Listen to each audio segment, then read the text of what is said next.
Uh, Good afternoon, everyone. Captain Ed Beards with Beach Fire Rescue here. We had an incident at the school earlier today, Atlantic High School. Important to know that all the parents have been notified if any of their children were injured or transported. It appears that there was some sort of demonstration going on involving pyrotechnics. I don't know the particulars of exactly what happened, but one of the performers was injured and transported to the hospital as a trauma alert. The school staff was quick here to put out the fire with a fire extinguisher, and unfortunately, due to the powder from the extinguisher, there were a few inhalation injuries. So all in all, we did transport eight individuals from the school. Only one was transported as a trauma alert. The other 7 were transported for non-life-threatening injuries. What kind of injuries did they sustain?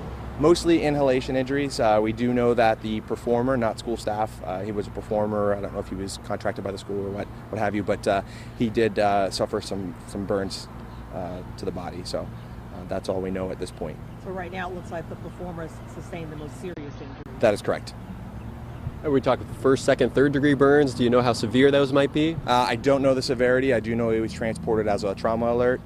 So our criteria for a trauma alert would be that the burns were of such. So. How quickly could this have escalated if the school hadn't jumped in right away? From what we can tell, the school did what they needed to do as far as getting us to respond quickly and locating a fire extinguisher to help mitigate the situation.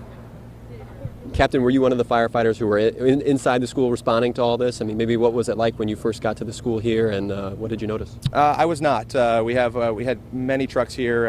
As I said, we transported almost 8, so we had additional rescue trucks in the area staging just in case.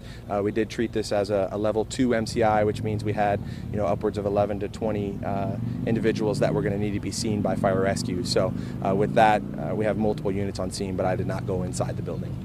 What's happening now? I see the unit's still on scene. What's going on now? Currently right now, just making sure that we don't have any additional patients. School has resumed as normal. Again, it's important to note that if anybody had a child involved in this incident, the parents were notified and the school took care of that. What kind of shape is the gym in? Did it suffer any burns or damage? I didn't see a lot of damage. I did peek my head in very briefly and just a lot of dust from the extinguisher, but it appears everything was centered in the center of the gym. Do you know around what time this happened? I don't have an exact dispatch time. I'd say approximately an hour ago, around 10. How many units did you have to call, do you know? Upwards of 15 units. So 8 transport units plus additional support staff, media relations, safety officers, etc. And what could be a potential problem with smoke inhalation or inhalation from fire extinguisher material?